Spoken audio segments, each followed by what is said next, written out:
আসসালামু আলাইকুম। আলহামদুলিল্লাহ, আল্লাহর অশেষ রহমতে ভালো আছি। প্রচণ্ড রোদ্রে জ্বইলা গেছে সব গাছ। তো সব রোদ্রের অবসান ঘটায় দেখেন আকাশে মেঘ সাজছে, অনেক অনেক মেঘ সাজছে। তো দেখেন গাছ সব জ্বললা কি অবস্থা। এত এত রোদ ছিল যে রোদ্রের মধ্যে আসতে ইচ্ছে করে নাই ছাদে, গাছে পানি দিতে ইচ্ছে করে নাই। তো একটু ভীষণভাবে একটু অসুস্থ ছিলাম, সেজন্য আসি নাই। তো যাই হোক, শেষ পর্যন্ত সব রৌদ্রেরই শেষ, রাগ শেষ। এখন বৃষ্টি আসার পালা। তো এই দেখেন প্রচণ্ড বাতাস, শুনতেছি ঘূর্ণিঝড় নাকি হইব।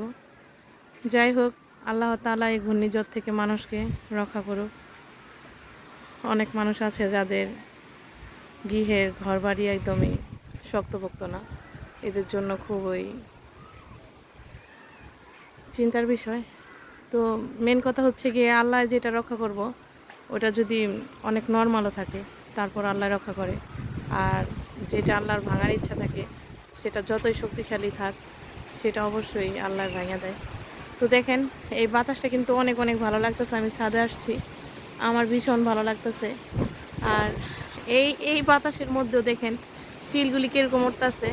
এটা আল্লাহ তাআলারই একটা অশেষ রহমত যে এরা এত প্রচণ্ড বাতাসও কি সুন্দর শৃঙ্খলার মতোই উঠতেছে না। আমার ছাদের চারপাশে অনেক অনেক গাছ, সবুজ গাছপালায় ছায়া ঢাকা। গাছের আম শেষ, এখন আছে দুই চারটা, ওই যে দুটা দেখা যেতেছে পাইকা পেয়েছে। তো আমার এত ভালো লাগতেছে এই বাতাসটা দেখতে, আর বাতাসটা যখন গায়ে লাগতেছে তখন একদম পরানটা জুড়ে যেতেছে। দেখেন রোজা কি করতেছে, দেখেন রোজা আমরা পড়তেছ কি করো আম্মু? আমরা পারো? আমরা তো এখনো বড় হয় নাই। আমাদের ছাদের উপরে একটা আমড়া গাছ আছে, ওটা দেখেন কি সুন্দর পাতা হয়েছে। ওই গাছে কিন্তু প্রচুর আমড়া হয়, আমরা এখনো হয়েছে। ওই যে দেখেন, দেখছেন এই যে আমরা ভিতরে আমরা এখনো ছোট। থাক বাবা, মাইরো না, ব্যথা পায় গাছে, ব্যথা পায়, মাইরো না। গাছে পানি দেব চিন্তা করতেছি, আবার মনে হইতেছে যে রাত্রে তো প্রচণ্ড মেঘ হইব, তো পানি দেওয়ার দরকার নাই। দেখি বৃষ্টি হইলে। আর অনেক দিন যাবত এই বাগানের কোনো যত্ন নেওয়া হয় না, কারণ এত গরম যে গরমে ইচ্ছা করে না এসে গাছপালা এগুলো লাড়ি। দেখেন আমরা অ্যালোভেরা গাছে অনেক আগাছা হয়েছে। তো দেখি বৃষ্টি নামলে তারপর আইসা এই আগাছা সব পরিষ্কার করে দেবো।